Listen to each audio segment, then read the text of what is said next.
अगर आपको लगता है कि सरकार आलसी है, कोई भी काम टाइम पे नहीं करती, तो आप गलत हैं या फिर आपने इस योजना के बारे में नहीं सुना। 2018 में गडकरी जी ने अनाउंस किया कि 2030 तक हम E20 पेट्रोल अचीव कर लेंगे। E20 पेट्रोल का मतलब है कि आपके 1 लीटर पेट्रोल में 800 ml तो पेट्रोल है, बाकी 200 ml इथेनॉल है। फिर 2022 में सरकार ने कहा कि हम 2030 तक नहीं, 2025 तक इसे पूरे देश में रोल आउट कर देंगे, डेडलाइन से 5 साल पहले।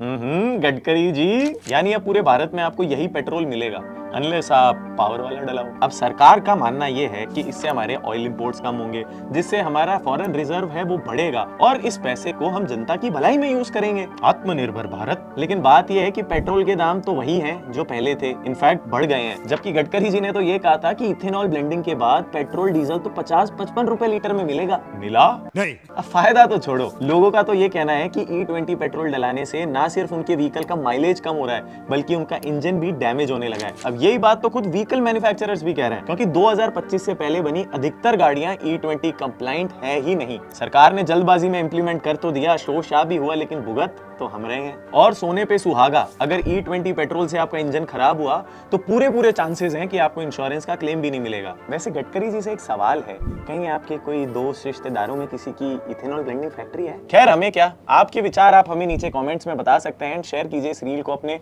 युवा नेता दोस्त को। सब्सक्राइब।